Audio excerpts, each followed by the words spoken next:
Well, we come tonight to what some have called the theological focal point of the book of Ecclesiastes, and they argue that it's the high point and the most significant passage in the text of the entire book. Others have suggested that this is the structural middle point of the whole book because of that, they argued that this passage is the most important and really stands out from the rest. Well, I disagree, and I want to explain why in a moment. As I've noted several times since we started our study in the book, we evangelicals are usually quite uncomfortable with this book and its overall approach to life. We're not the first, of course. I told you several weeks ago that within the rabbinical tradition, some of them thought that you couldn't handle this book without getting your hands dirty. They thought there was something wrong with the book of Ecclesiastes. There was just a little too much encouragement of good food and good wine and pretty women, and it didn't fit with what they thought should be happening. One German theologian actually criticized the book because it appeared to destroy the whole Old Testament covenant. He says the whole Old Testament said, behave right, live pure and holy lives, and God will bless you. And here in the middle of the Old Testament is a book that says, have fun, enjoy life, have pleasure under the sun, good food, good wine, pretty women, etc. And when we encounter Ecclesiastes as evangelicals, we're uncomfortable with the writer's pursuit of happiness and fulfillment in the pleasures of life, including the repeated suggestion 7 times throughout the book to seize the day, enjoy the tangible pleasures under the sun, take joy and fulfillment in a job and work well done. And so as we go through the book, we keep looking for the texts that minimize the pleasures of life and that warn of judgment for indulging in them. We look through the book of Ecclesiastes and we keep looking for the come to Jesus moments. Somewhere in this book, there's got to be something about Jesus, something about repentance, something about not leaving the good life but being good Christian people. And we want to find them badly enough that we misread several of the texts.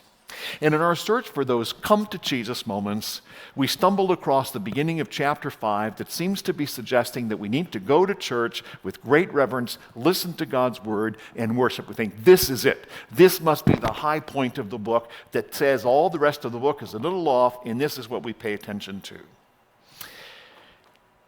But it's not. It's not the high point of the book. It's not the great theological conclusion of the book of Ecclesiastes. That doesn't come until chapter 11 and 12. We're still in the process in chapter 5. The writer is still trying to find his hand at everything he can think of to make himself happy. Somewhere under the sun, there's got to be something I can do that will make me happy and fulfilled and joyful.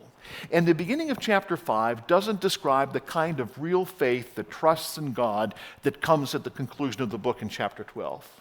The beginning of chapter 5 is not about real faith and real fear of God. It's about religion. It's about the outward practice of external religion.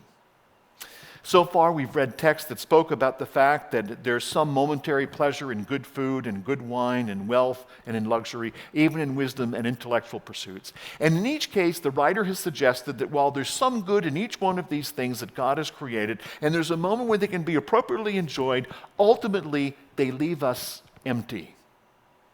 In the portions of chapter 4 that we haven't read, the writer spoke about politics and about wealth again and about good friendships. And he concludes the same thing about each one of these. There's a time and a place for good politics. There's a time and a place for good money. There's a time and a place for good friendships.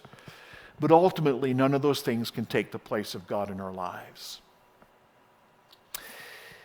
The conversation will continue in chapters 6, 7, 8, and 9. And there again, he's going to list some things that are great in their rightful place, but that ultimately leave us empty and unfulfilled. And so the beginning of chapter 5 is not about real faith. It's not about real fear of God. The beginning of chapter 5 is not about the pursuit of God himself. It's about the pursuit of God things, religious things, in liturgy that we hope maybe will make us feel good. We didn't feel good at the bar on Saturday night. We didn't feel good at the buffet on Friday night. We didn't feel good with our girlfriend Thursday night in the basement. Maybe if we go to church on Sunday morning and sing loud, then we'll feel a little better. And that's what chapter 5 is about. Ecclesiastes 5, verses 1 to 7. Guard your steps when you go to the house of God. To draw near to listen is better than to offer the sacrifice of fools, for they do not know that they're doing evil. Be not rash with your mouth. nor let your heart be hasty to utter a word before God, for God is in heaven and you're on earth. Therefore, let your words be few. For a dream comes with much busyness, and a fool's voice with many words. When you vow a vow to God, do not delay paying it, for he has no pleasure in fools. Pay what you vow. It is better that you should not vow than that you should vow and not pay. Let not your mouth lead you into sin, and do not say before the messenger that it was a mistake. Why should God be angry at your voice and destroy the work of your hands? For when dreams increase and words grow many, there is vanity, but God is the one you must fear. This is the word of the Lord. Thanks be to God. In a video clip that has now been shared and reposted thousands of times, that has gone completely viral, Victoria Osteen, the wife and associate pastor of Joel Osteen, unwittingly explains without realizing it what is so dreadfully wrong with the prosperity gospel movement. And here's the quote, direct quote from Victoria Osteen. When we obey God, we're not doing it for God. We're doing it for ourselves because God takes pleasure when we're happy. When you come to church, when you worship him, you're not doing it for God, really. You're doing it for yourself. I thought how far we've come from the Westminster Confession of Faith, that the chief end of man is to fear God and to honor him and obey and enjoy him forever. How far we've come from biblical Christianity. I don't come to church for God. I come to church for me. And that's what's happening in Ecclesiastes 5. In the opening chapters of Ecclesiastes, so far the preacher has warned us that those who seek pleasure and emotional high in personal fulfillment in a good bottle of wine will be disappointed. And then he told us that those who seek pleasure and emotional highs and personal fulfillment in a beautiful spread of food at a banquet will be disappointed. And then the preacher told us that those who seek pleasure and an emotional high and personal fulfillment in the pleasures of the bedroom will be disappointed. And he's warned those who seek pleasure and an emotional high and personal fulfillment in the wealth they accumulate, in the new estates they design, in the work that they do, even in the deep philosophical meanderings of the university, they too will be disappointed. And in our text tonight, the warning is issued to those who practice religion, seeking pleasure and an emotional high and personal fulfillment. That doesn't work either. And he sounds the note of warning right from the very beginning with some of the sternest language he uses anywhere in the book of Ecclesiastes. Guard your steps, he says, when you go to the house of God. Guard your steps.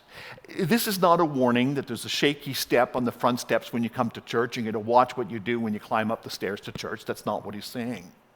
And it's not because you don't have Waze on your phone and you don't know how to get there and you get lost on the way. That's not why you have to guard your steps on the way to church.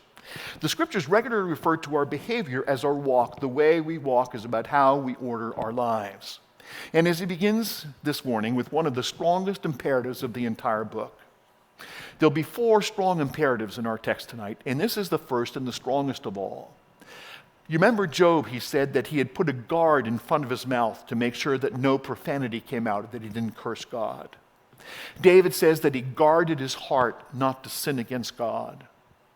The preacher tells us that in this particular moment, we need to be exceedingly careful about the way we step. We need to guard our step. There are moments already in the book where the writer has told us, kind of with grandfatherly advice, be careful to this. Don't do too much of that. Be careful to this. This is on a completely different plane. This is completely imperative with strong verbs and warning. Guard your steps. Literally, the phrase in the Hebrew is, watch where you put your foot. In the Hebrew, it's the same imperative verb that's used in Deuteronomy 4:40 when the people are told to keep the law, guard the law. In Deuteronomy 5:12, when they're told to keep the Sabbath, to guard the Sabbath. Strong imperative verb. Guard your steps. Why is it so important to be so careful? He says, because you're going to the house of God. This is not the shopping mall. This is not the local theater. This is not your favorite restaurant. And this is most definitely not your house. This is the house of God. There are moments when that expression is used in a comforting sense. There's a reminder that when you come to worship at the tabernacle or the temple in some of the Psalms, we come into the presence of the Lord, and David says there's sparrows that build a nest, and it's great. I'd love to live in the house of the Lord forever. But there's also moments where it comes with stern warnings. In 1 Timothy 3, Paul uses the same sternness as he speaks to Timothy. He's left Timothy in charge in Ephesus, and he says, Timothy, I'm going to come to you soon, but I'm writing to you before I get there, so that you might know how one ought to behave in the house of God. And then he calls the church, the house of God, the church of the living God, a pillar and buttress of the truth. So we're coming to the house of the living God. And the preacher says that as we draw near to listen, we need to listen and not be rash with our mouths. We don't want to be hasty in uttering a word before God, because he's in heaven and we're on the earth. It's not just a matter of geography of location here. God is in heaven because that's his domain, and because from that vantage point he reigns sovereign and supreme in honor and glory and inapproachable light. Remember I told you that in Ecclesiastes there's two expressions. There's under the sun, that happens 29 times. That's about what we do as human beings. And then there's the fact that we're under the sun, under heaven, the place where God resides. God is in heaven. We're on earth. We're finite. We're limited, we're powerless creatures, we're formed from the dust of the ground to which we return. So here comes the second imperative then in verse 2. Let your words be few. Guard your steps and let your words be few. I confess that I struggled with this text tonight. When it said that when you come to church you should let your words be few, I wonder whether that means I should be preaching shorter sermons on Sunday night. I'm still thinking that one through. And verse 3 explains what he has in mind, why your words need to be few. He says, for a dream comes with much busyness, and a fool's voice with many words. This is not literally about the dreams you have in the night. This is about the things that you concoct in your mind. In the opening chapters, he's been talking about building estates and doing great work and building multinational corporations, doing all of this work. And so he says, you come to church with all of your dreams. You're in the pursuit of wealth, of fine food and drink and accumulation of wealth and splendid estates, and you're buying out companies. This man has been seeking fulfillment and pleasure and earthly accumulation and accomplishment. He dreams big things, big, shiny, impressive things that he hopes will make him happy. And he's just discovered religion as one more way to make his dreams come true. I tried reading Success magazine, I got my MBA, I tried hiring the right people, I tried the right investment banker, and that's helped me grow my business. Maybe if I come to church, God will help me grow my business even more. I'm going to come to church, I'm going to tell God about all the great dreams I have. In the prosperity preachers, they tell us this. We need to dream and claim it from God. If you can dream it, God can give it to you. So Creflo Dollar comes on and tells you about the new private jet he's dreaming about, because the little private jet he's got is really too small for a servant of God. He needs a bigger one. And that's why they come to church, because they have dreams, and they want God to help them fulfill their dreams. It would be hard to list all the warnings against that approach to worship in just a few verses. Verse 3 says those dreams come with a lot of busyness. This isn't the word for business. This is the word for repeated, pointless, spinning your wheels work that never ends. When you come to God with your shopping list of dreams, we're told yours is a fool's voice with many words. The preacher says that when we do this, instead of drawing near to listen to God, when we come with our shopping list, we're offering what he calls the sacrifice of fools. This is not the shopping mall where you come to sit on Santa's lap with your wish list for your dreams to come true. This is the house of God, and he's in heaven, and you're on earth, and when you draw near, you approach ready to listen. Now, he expands on this with an image that we're not as familiar with because we don't do this much anymore. He speaks about making vows to God. We're not told much about vows in the Bible because it really wasn't a compulsory part of the Old Testament worship, and it really doesn't appear much in worship in the New Testament. The other pagan nations tended to do this much more because their gods, the idols, the pagan gods, were nothing like our God. They needed to be cajoled and bribed and paid off to get what you wanted. The Romans had actually developed this to an interesting art form, probably because their gods weren't quite as reliable. The Greeks were a little more trusting with their gods. When a captain and his sailors were heading off on a long trip at sea, if you're Greek, before they left, they would pay a visit to the temple of Poseidon, the Greek god of the sea, and they would bring a tribute and an offering, asking him, please protect us. Here's a big gift, here's a lot of money, here's a big fat bull and a couple sheep and goats, and we're bringing you this so you'll keep us safe on the trip that we're about to embark on. The Romans felt like this was a little too trusting. Before they left on a trip at sea, they would visit the temple of their god of the sea, Neptune, empty-handed. And they would tell him, if I come back safely, I'll bring you back an offering. The Romans had their gods figured out. It was more of a bribe, really, than a vow or an offering. And the vows essentially developed in the same way. And that's one of the reasons why the Old Testament law really doesn't say much about them, because the Jews understood that they're really in no position to be bargaining with God. Who do you think you are to be coming to God and saying, if I get this promotion, I'll give you all my first paycheck? What kind of a deal do we think we're making with God? We actually only have about 3 or 4 instances of clear vows in the Scriptures. Some of them are pretty bad, and some of them are pretty good. In Judges 11, there's a man called Jephthah. He was called by God to help free Israel from the Ammonites. And as he heads out into the battle, he's so afraid, he makes this stupid, rash vow. And now you understand what he was meaning when he made the vow. In your house in Israel at this point, the bottom floor of your house basically was reserved for your domesticated animals. In the bottom floor of your house, you'd keep your goats and your sheep and your cats and your dogs and all of these animals. And then your family lived up on the second floor. And so Jephthah, as he heads out to battle, he makes this promise that if I win this battle, when I come back, whatever comes out to meet me out of the front door of my house when I come back victorious, I'm going to offer to the Lord in sacrifice, expecting it's going to be a goat or a sheep or maybe the family dog that he doesn't like very much, whatever. He's expecting it. But when he comes home, his daughter surprises him and comes out playing the tambourine to greet him home when he comes.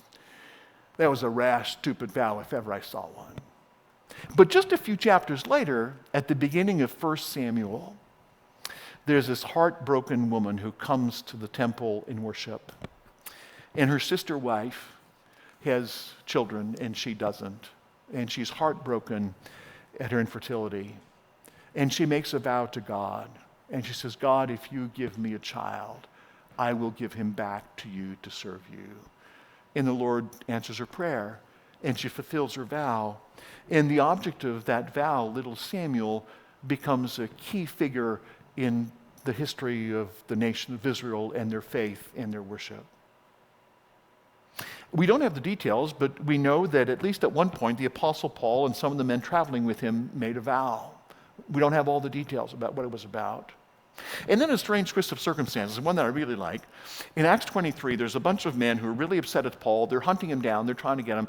And they're so convinced they're going to kill Paul, they make a vow not to eat or drink anything until they've killed Paul. They never killed him. The story doesn't tell us whether they stayed on Weight Watchers and passed away from atrophy or what happened to them. Obviously, at some point they... But interestingly, our text says that sometimes that happens. In the text today, there's a little note about the messenger. It sounds quirky, but the person has made a vow, and what would happen, they'd go to the temple, they'd make a vow, and they'd say, okay, if this happens, I'm going to give this to God. And then when it comes true, the messenger from the temple comes and says, okay, buddy, time to pay up. You made a promise. You made a vow. Well, I made a mistake. It's not really what I meant. The Pharisees of Jesus' day had actually found a very interesting way to use vows to protect their assets. It was called Corban. The law told them to care for their aging parents' financial needs, but they didn't want to do that because they were pretty close to their money. So they would make a conditional vow that would hold their money in trust just in case the conditions were met. So if I've got $10,000 in the bank and I should be sharing it with my parents, but I want to do that, I make a vow to God and I say, God, if this or this or this happens, I'm going to give you this $10,000. And there was a side note to the law that said that if this money was promised to God in a vow, I couldn't use it for anything else, including caring for my parents or caring for the poor or anything else. Except that the vows they would make is like, okay, if in the month of October there's 6 Tuesdays, I'm going to give you these $10,000. It's always a vow that would never quite come true. It was a way to protect their money. But God was not mocked, and Jesus called them on it. When I was in sales, I sold educational material for a long time. We sold math material. I was working for one of the companies that sold some of the first metric measurement material for the math classes and science classes. And there was a big North American math teachers convention in Boston every year, and we got to go down there and we sold all of these metric rulers and everything. And one of the first times I went down, and I was still trying to impress my new boss that had only been working for the company for 3 or 4 months, and he was quite impressed at my French and my English, and we were doing well, and the sales had picked up. And so on the second or third night of the convention, we went to like the fanciest, snazziest restaurant in Boston. I mean, after the trade show, we actually had to go home to change into our nice tie and shine our shoes to go. It was that kind of restaurant. And as we sat at the table, the young guy came to serve us, and I looked to me like he hadn't been a waiter for very long. And he comes to the table, and he hears our conversation about math and math stuff. He goes, "Oh, you guys are math teachers?" "Well, yeah, kind of. No, we work with math supplies." "Oh," he says, "I've got a problem for you." He says, "I bet you can't solve this." He says, "I've got this enigma for you." He says, "There's no way, nobody ever figures this out." And he says, "If you solve this enigma," he says, "meal's on me." I went, "Oh man, this is really dangerous." I got a table with like 8 math teachers and me. And he did this little thing. He puts, you may have seen this before. He puts a saucer full of water, and he gives you a lime and a match and a glass. And you got to get the water from the saucer into the glass without touching the saucer. And with a big smile, he heads back to the kitchen. I go, no, wait a minute. He says, "What, wait a minute?" Yeah, I says, "Let me show you how it's done." And I did it for him, and it was like, yeah. So he was assigned to another table, and the manager came out, and we never got our free meal. And I thought, okay, he took a big risk. It's one thing to play games with dinner patrons at a fancy restaurant. It is entirely another thing to play games with God. God is in heaven, and you're on the earth. When you start bargaining with God, you don't play around. There's heavy consequences. Why should God be angry at your voice? And as nobody says, and destroy the work of your hands. There's this neat text in Psalm 127 that we like. It says that unless the Lord builds the house, they labor in vain who build it. That's already bad enough to try and accomplish something without the Lord's blessing, and it feels like pointless work. But this is a step further. This is not just that God doesn't bless your work, it's that God destroys the work of your hands. If you're trying to work, if you're trying to build a business, if you're trying to build a house, if you're trying to build a relationship, you're trying to build your life, and you're playing games with God, it's counterproductive. There's this really stern, similar warning in the 3rd chapter of the book of Malachi. The people of God are living in one of the periods of great wealth and prosperity in their country. And things are going well, and the economy is doing well, and they're exporting all kinds of stuff, but they just can't quite seem to get ahead. They just, no matter how hard they work, no matter how much money comes in, the bank account's always overdrawn. They're never quite there. They're never quite making it. And they're wondering, why are you letting this happen, God? How come we're always spinning our wheels, always working hard, always getting overtime hours, always work, but we never quite seem to get ahead? And this is what God says. This is Malachi 3, starting at verse 8. And he says, "Will man rob God? You're robbing me. But you say, how have we robbed you? In your tithes and contributions." These were tithes that they'd promised to God and they weren't giving to him. This isn't just the money they give. This is money they'd promised to give to God. "You're cursed with the curse, for you're robbing me, the whole nation of you. Bring the full tithe into the storehouse, that there may be food in my house. And put me to the test, says the Lord of hosts, if I will not open the windows of heaven for you and pour down for you a blessing until there's no more need. I will rebuke the devourer." That's what he called the locust who was eating the crops. He says, "I'm even going to stop the locust from eating your crops, so it will not destroy the fruits of your soil and your vine in the field. Then all the nations will call you blessed, for you will be a land of delight, says the Lord of hosts." Our passage back in Ecclesiastes closes with a repeated warning about dreams increasing and words growing many, but this is vanity, says the preacher. It's all empty words. So what's the take home for us? Well, we feel a little distant from this because we don't technically do that much anymore. There's still some churches where they ask all the members at the beginning of the year to commit how much money they will give that year. I've served as interim moderator in a couple of ethnic congregations in Montreal, and one of my very eye-opening experiences was at the Korean church in Snowdon. And when I started as their interim moderator, there's a couple things that I put a stop to. And one of those is that at the beginning of the year, everybody committed to how much money they were going to give for the year, and they would print that in the bulletin, and every week they would print how much you'd committed for the year and how much you'd given so far that year. The back page of the bulletin every Sunday reported every family's name, how much they'd promised to give, and how much they'd actually given since the beginning of the year. And I said, you can't do this. And they said, well, if we don't do this, nobody's going to give. We don't do that here. I'm not even really comfortable with passing an offering plate during the services. But there's certainly a question about the proportion of our giving and our faithfulness with what we need to wrestle through with the Lord in private. But there's another element of making vows that always leaves me a little bit uncomfortable in our worship. At one point before his passion, Jesus warns the disciples about what's coming and about the fact that they're all going to abandon him and cut and run.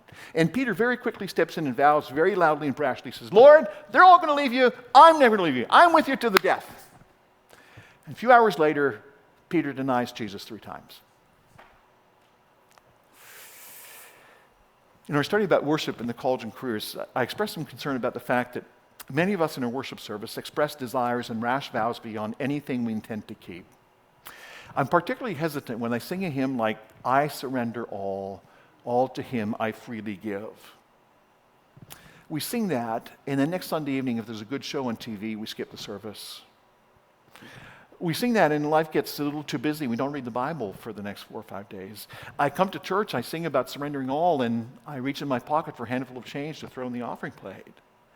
We need to be very, very careful about what we express to the Lord, even when we sing, and how that matches up with the reality that we live. But that's not the central punch of the text tonight.